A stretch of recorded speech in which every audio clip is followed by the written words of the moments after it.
Hi, my name is Cheng Bullock. I'm the Chief Marketing Officer of United States Gold Bureau, and I'm proud to be here today with one of the leading numismatic experts in our industry. His name is Miles Standish. He is an award-winning author. He is considered one of the most influential people in all of numismatics. He helped found PCGS, and also was the Vice President of NGC. So I'm very proud and very honored to introduce you to Mr. Miles Standish. Miles, pleasure to see you. Thank you, Chang. I'm happy to be here. Miles, can you explain a little bit about your history in the industry and how you started and what started your love affair with coins? Well, like anybody in the cold Midwest winters, you find activities to keep yourself busy on cold, dark nights. Sure. I grew up in Michigan, and we had plenty of those type of nights. So coins caught my fancy, and from then on out, I made it obviously a lifetime passion, and I'm sure glad I did because I've enjoyed it all the way. The great thing about collecting coins is the relationships that you make along the way. You and I met because of numismatics, but the collecting of coins obviously is an exciting interest, and it's kept me very passionate about that and the industry. I later went to work for the American Numismatic Association, the largest organization of collectors. They had a grading service at the time. From there, I stayed in the industry, buying and selling coins, and then, of course, the formation of PCGS became the first full-time coin grader. After working there 29 years as both Vice President of PCGS and Vice President of PSA, those were businesses that I helped develop and grow into what they are today. And then, of course, moved on after that to NGC for just over 6 years. Now I'm doing independent things, and I'm happy to be doing something now with USGB and helping expand the marketplace, like I've always done, primarily with the grading services, creating things that gave collectors interest all over the world to advance the collecting of numismatic coins. Yes, thank you, Miles. I've always been a fan of your work. All the many years that we've known each other. So happy that you have decided to help and join me here at United States Gold Bureau in helping to promote what I think is the greatest hobby on earth. And when I think about everything that you've seen, again, Miles, how many coins do you think you've graded over your time? I know that the systems were keeping track at one time. It was over 10 million. Wow, what an impressive number, a huge number.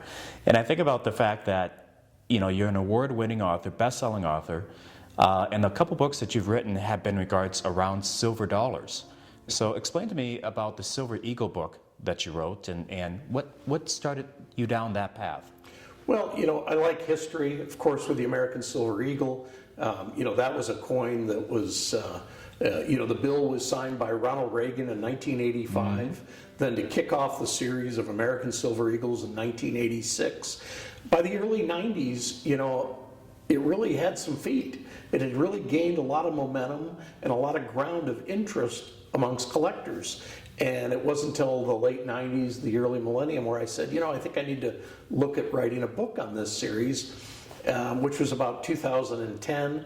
I co-authored that with John Mercanti, the chief engraver of the United States Mint. He designed the reverse of the American Silver Eagle using Weinman's design of Lady Liberty on the front. John's heraldic eagle on the back became one of the most popular collected coins on the planet. Sure. And of course, another big, beautiful silver dollar. It also has become the longest running silver dollar in American history, meaning number of years that it's been manufactured. And, quite simply, the reason that they've made it so often and for so many years has been because of the demand. Demand drives the continuation of a series, and no series in the history of the United States Mint in the silver dollar area has run as long as the American Silver Eagle. Sure. And why do you think the United States public loves the United States Silver Eagle so much? Well, obviously, it's a great way to own silver. Americans love big, beautiful houses, big, beautiful cars, big, beautiful homes. That they do. That's the best description I can give you. I think it's in our DNA that we like certain items larger. Yes. And I think with silver dollars, I said, automobiles, Yep. Going back to the 1950s, big cars became such an interest to the public. But big coins, of course, become the same way. Absolutely. And when you think about the design of the Silver Eagle, it's such a beautiful design, right? Weinman's design, walking Lady Liberty. We know that you are very close to the person who designed the Eagle. Can you tell us a little bit about Mr. Mercanti and his design of the Eagle? Well, John's a very passionate designer. I've worked with John now for over a dozen years, and we've had a lot of fun together. I've introduced him to some of the world mints to design coins. He's got a great continuity coin, another Eagle design, with the country of Australia. Yes. That's been going on over 10 years now. So I'm very proud to see that. It worked also for John. I know that when I met John and I was trying to get him to retire from the U.S. Mint, he said, "Miles, you just have to promise to me that you have to keep me working." Well, it's over a dozen years now. John's nearly 80, and he's enjoying still working, so I've kept him busy. For sure, and indeed you have. Share with me your thoughts on the Type 2 design. What do you think of the Type 2 Eagle? Well, change is good. It's no different than if you look at the Corvette from when it was originally made, and if you've seen them today, you say, "Oh my goodness." But I think change is good. Yep. I think the Eagle that was designed and by Emily Damster and then engraved by Michael Godioso is absolutely fabulous. And I think the popularity will continue on as time goes. It is a change. Change is kind of the norm in the world. Right. So that's what the Mint decided to do, and you just go with it. Absolutely. So speaking of the Silver Eagle, it's been around for 35 years, this long-running series. You must have some favorites within that series. Do you mind sharing those with me? I have a pet favorite. I have two pet favorites, I call them. And one of them, you might even be surprised because it's the first year of issue. And I've always said that, you got to get the first year of issue. That's the single most important coin to get into your collection to start with, to build a complete set. Of course, the fabled king of the series, of course, is the 1995 W Proof Silver Eagle. Where it has very limited mintage, and it is, its comparison to the 1895 Morgan Dollar Proof. Right. It was the only year they made it in proof in the Morgan Dollar series. But the 95, of course, it's the most limited available coin. Back in 95, people weren't thinking as much about collecting Silver Eagles like they are today. There wasn't the momentum about collecting them. So the availability isn't always there, but it's the king of the series. Sure. So the Silver Eagle certainly is sort of the latest in a long line of silver dollar history that we have in the United States. And a particular favorite of mine, of course, is the Morgan Silver Dollar. And of course, you have written a Morgan Silver Dollar book that's also a best-selling book. Can you share with the audience a little bit about your thoughts about the Morgan Silver Dollar and why you love it? Well, I got started at a young age. I used to get them in my stocking at Christmas from my grandparents. Oh, wow. Yeah, my grandfather was one of the first Standishes that was a collector, and they owned a snack shop in the 1940s into the early 1950s, and he was a collector of silver coins. Not necessarily by condition, but he would pull the nicer ones out of change.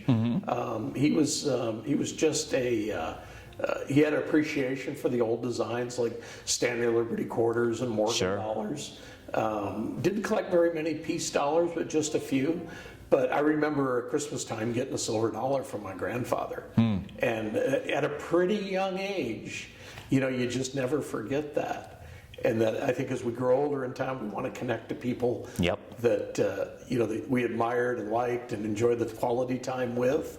And the Morgan Silver Dollar was my connection to my grandfather. Sure. So it kind of grew from there. So, and it's funny because a lot of us who have been collecting the coins over most of our lives have that deep emotional connection to the first coin. And for many of us, it was that silver dollar, wasn't it?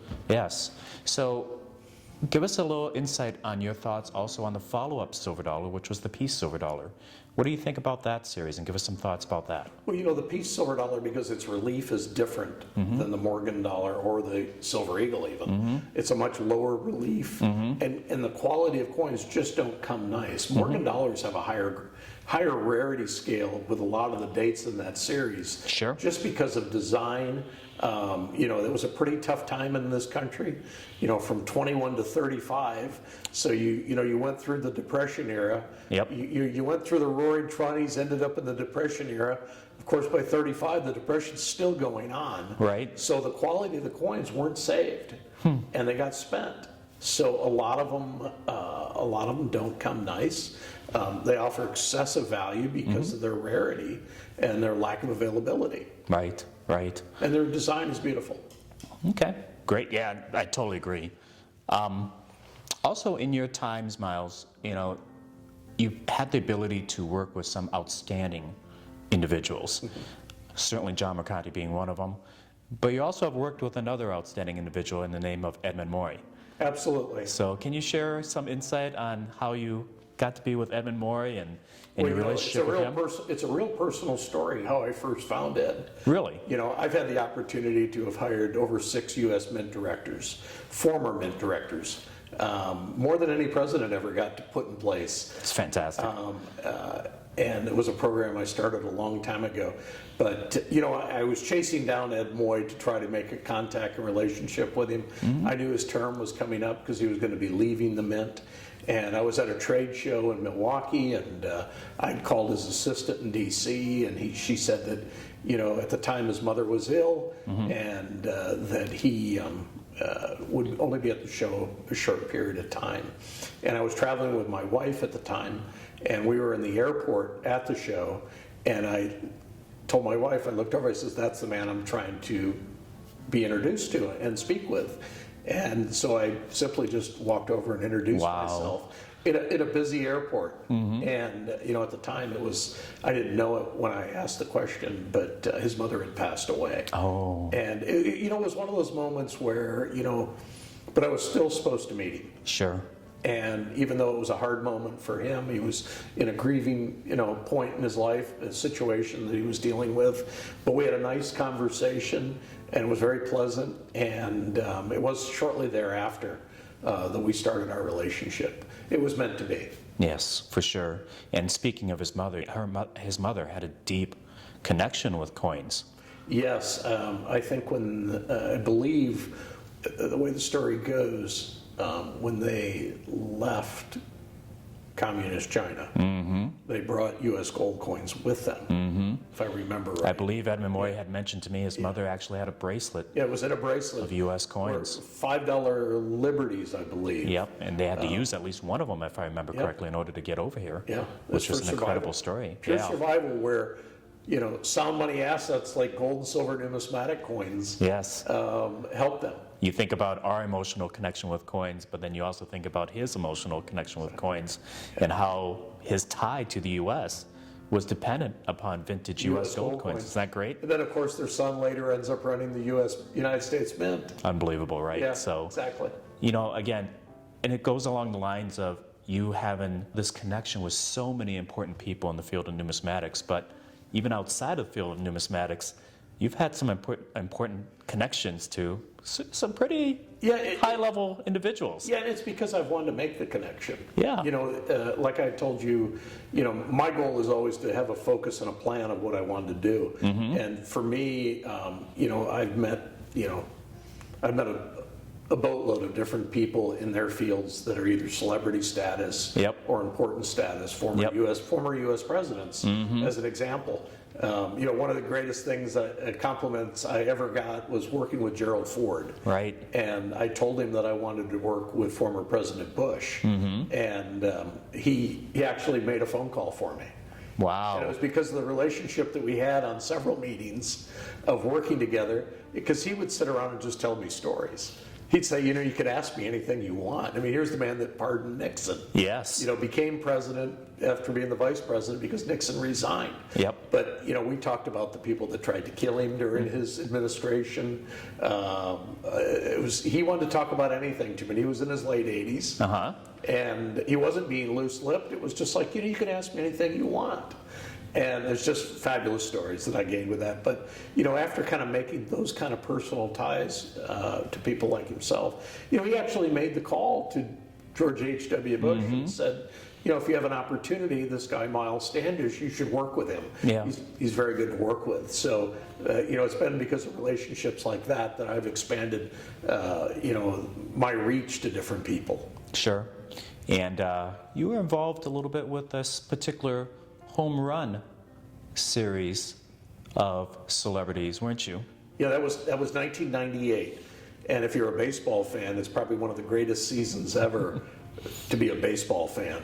And that's when Mark McGwire and Sammy Sosa were chasing each other on a daily basis of who was going to hit the record-breaking home run. Right. Of course, when it began, we thought that 62 was going to break Roger Maris's record, and then it would be over. Mm-hmm. But, it actually expanded beyond that, where, Sosa hit number 61, McGwire hit 61, McGwire hit 62, it got to Sosa hit 63, 64, right. 65, and McGwire was doing the same thing.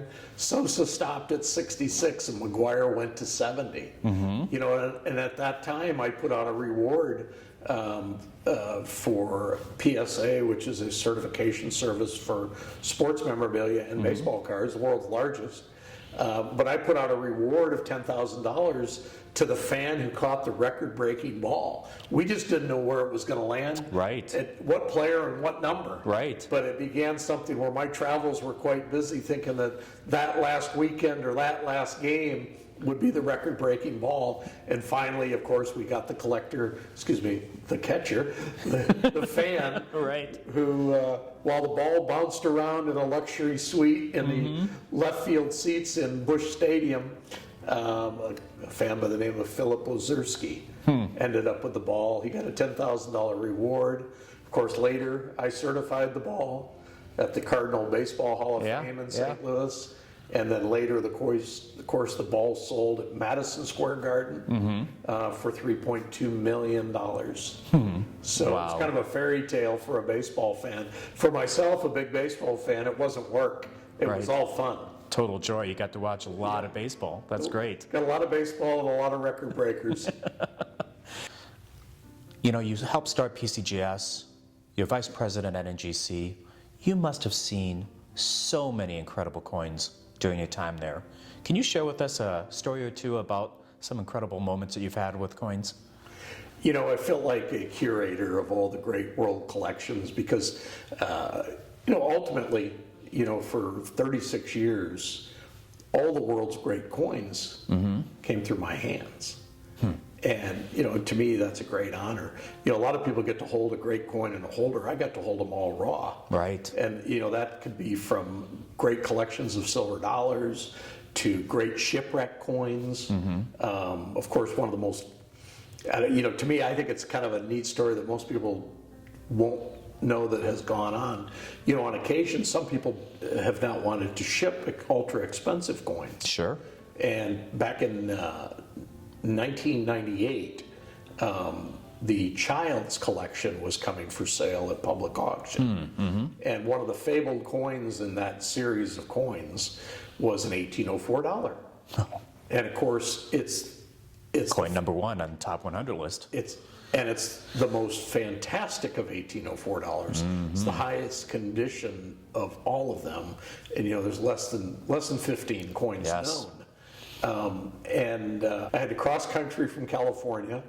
I was selected amongst two different graders that flew overnight to Boston and then up to Lake Winnipesaukee in New Hampshire. I think it's one of those. Say that 10 times fast, right? Lake Winnipesaukee. If you remember the movie What About Bob with Bill Murray, that's where the movie was based out of, Lake Winnipesaukee. And literally, on a Saturday morning, went to a secure location where we set up the equipment. to grade and seal one coin. Sure. Because we're talking about a Wow. coin that later came to auction and sold for just over $3 million. And, but, I always consider that a highlight because it was I got selected to grade that coin, and, it's important to me to touch all the great rarities of collectibles. Wonderful. And you've touched a lot of them in your time. So I also want to ask you a little bit about what NGC is doing in regards to NGC X.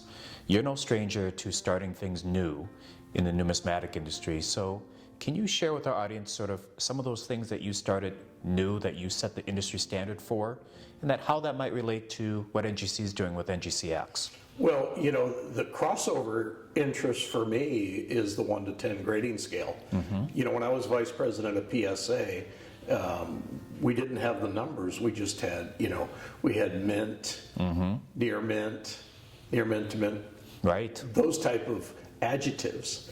And when it was a business around 1996, 95, there was a consideration of shutting down PSA. And one of the recommendations that I made at the time was to add the 1 to 10 scale. Wow. Because I thought that coins, cards needed numbers. And, the authentication works with autographs, with signed baseballs, with trading cards, 1 to 10. More recently, comic books. Yeah, exactly. And comic books, too, is a huge marketplace using 1 to 10. I think that the 1 to 10 scale, I think it programs better than on our number. I think that, like when we, when you look at I think with vintage automobiles, we think to ourselves 1 to 10 scale potentially. Sure. Or, a cherry being a 10. Right. Okay, but I think we think of things on a 1 to 10 scale. Of course, the movie 10 defined that years and years ago. Sure. And I think that it transferred to collectibles very well. I think that we'll find out if the industry really likes it for coins. Personally, like most of the things that I developed the autograph coin program. Nobody believed in it. Okay, I developed, the first strike program. Nobody believed in it. Even when I recommended 1 to 10 on baseball cards, nobody really wanted to do it. Sure. But I thought it was a lot better than shutting down a business. And personally, it did work. It's what connected for that business to work. So I think with coins, I think that the person that you'll potentially attract is somebody that's never bought coins before. Right. And they might be currently buying baseball cards or autographs or signed baseballs or signed items that have a grading scale of 1 to 10. But I don't think that person is already collecting Silver Eagles. Right. As an example. From what I understand, I believe it's 1982 to date that they'll certify coins. That's correct. 1 to 10. Yes. But I don't believe that it will work for people necessarily that already have collected coins. They understand the Sheldon scale. Yep. 1 to 70. Of course, it's been around since the 1940s. The whole Sheldon scale itself. But I think that's kind of how it'll work out. And you never find out until you try. Right. Exactly. And I don't think I think the worst thing of anything that's new is not trying. Right. Right. And I think I do agree with you that, again, you think about the audience who's never collected coins before. The 1 to 10 is a bit more intuitive, isn't it? Well, the public's going to tell us that. Yeah. They're going to tell us that. I don't think a diehard coin collector is going to want that, but that doesn't mean it won't work. Yeah. I believe that without taking shoes off, everybody understands 1 to 10, Right. And that might be a more definitive way to explain things to people for certain coins. Right. But, the jury's out. We'll see. Sure. So for somebody who might be coming new into coins and looking at Silver Eagles and thinking to themselves, is now a good time? Is now a good time to get into this? You and I both know that over the last year, the Silver Eagles and a lot of the silver coins in general have seen a tremendous amount of demand.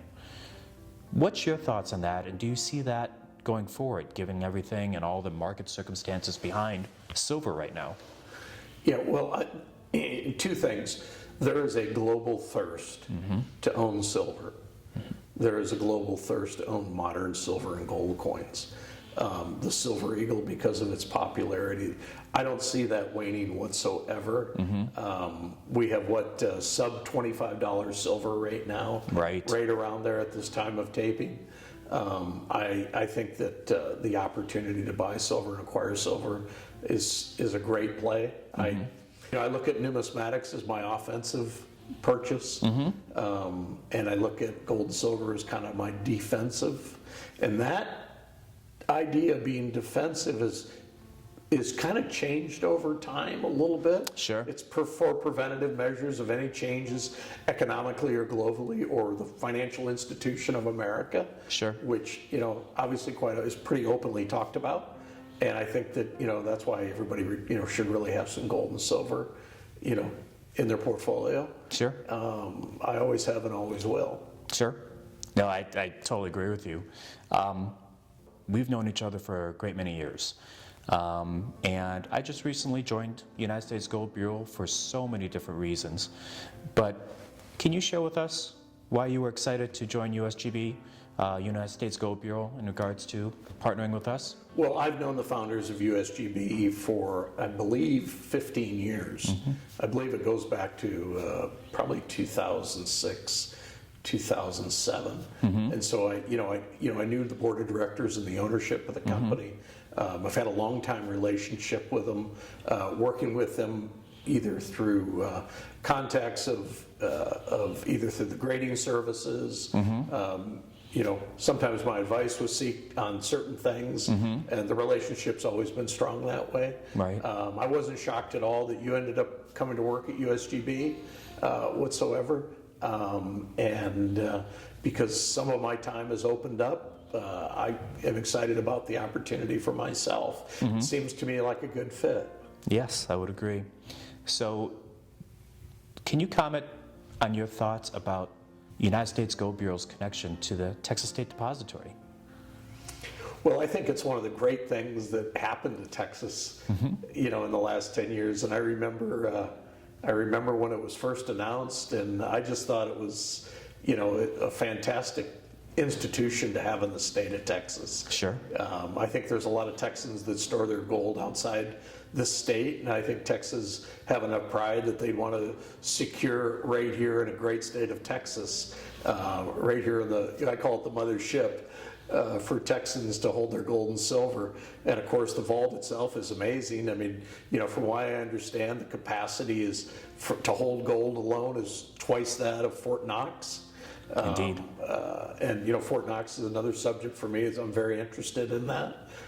More to come on that subject, but no, I think the gold depository right here in Texas is fantastic, and I only see it growing. Fantastic. So Miles, you and I have talked about this particular topic at least a couple times. There's a series of coins, modern issue silver and gold coins, that you and I both have a love of, that have been overlooked a little bit in our opinions. Can you share with us your thoughts on modern issue gold and silver commemorative coins? Absolutely. I actually think the best value gold coin is the gold $5 and $10 commemoratives that the U.S. Mint has made. I think the focus has gone away from them too far. I think that only because they're not able to be put in IRAs is the only reason that they have not had the focus that they should have. But some of the great designs of the commemorative $5 series alone, are some of the best in, coin designs. Right. And some of the, I know many of the designers that did that work, starting with, the Constitution fives, George Washington fives, the Jackie Robinson $5 gold piece, the Washington Capitol. I mean, the list is endless of all the designs. Of course, the 1986 silver Statue of Liberty, inspired me to do a coin design that I worked on myself. But there's a lot of great value in the silver and gold commemorative $5 and $1 pieces. that's one of the big ways that I acquire silver is the $5 commems. Yeah, the bimetal piece. The $5 commems, the bimetal piece, the platinum gold combination coin done by John Mercanti. Both designs on obverse and reverse. But you know, when I buy silver, I buy primarily silver $1 commemorative pieces because they always have some kind of numismatic interest, not just silver content. Yeah, and the mintages are so low on so many of those coins. Absolutely. Yes, it's extremely desirable. All right, one last question, Miles. Tell us a little bit about your future. Tell us a little bit about what's next as far as you writing books. What's on the horizon for us, Miles? Well, you know, I found that, when you work at the grading services for 36 years, some people don't talk about opportunities with you. They don't like to ruffle the feathers of the grading service. And when I decided to step away, which was a smooth transition for me just a year ago, a lot of opportunities have opened up. I made my choice to do this numismatic program with USGB directly over many others. I'm working on another book, which will be on Fort Knox. That's an exciting book because nobody's really done it. Right. And I like to be a part of things that nobody's done before and bring that story to the forefront. Sure. And so I'm looking forward to that. The other thing is I'm working on coin designs, limited edition coin designs. I became a coin designer 3 years ago. I've had over 50 designs now. They've all been sold out, so I'm going to expand on that. And, you never know what's around the horizon, but people they need help from people with experience. Wonderful, wonderful. Miles, I want to thank you very, very much for spending the time with us. It's a great pleasure, always a privilege to spend some time with you and hear the wealth of knowledge that you have up there in that brain of yours. So Thank you, Chang. Thank you so much, Miles. Appreciate it. Thank you.